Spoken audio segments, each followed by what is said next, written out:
Hello YouTube, this is John, and today I'm working on this PC. It's a MacBook. Yeah, I'm going to try to install Ubuntu. So I'll click enter for this. This is how it looks like. It has been a hectic thing to work on, but I'm going to go ahead and continue. I'm going to try to boot Ubuntu on this laptop. So if this video is helpful, please subscribe. And I'm having RAM 4 GB inside, so it is very slow. So I'm going to stop from here, then I continue. So this is how. So I'm having Ubuntu, as you can see.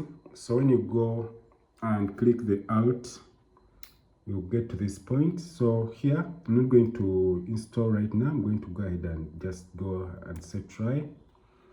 Yeah, you can see this laptop shows reflection. Yeah, stage joy. So after here, it's going to load the files, then I try Ubuntu. And I'm going to stop from here, but the Ubuntu will run.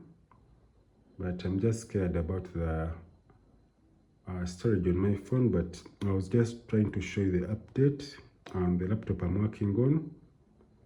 Yes, it's a MacBook Pro.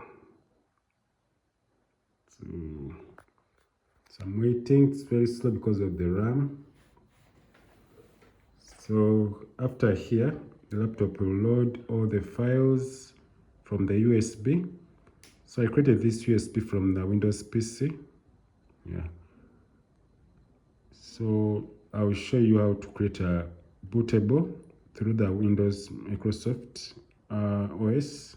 Then you can go ahead and boot it on your MacBook. Yeah. So it's just a quick video on to show you how to boot. Thanks for watching. Next time, goodbye.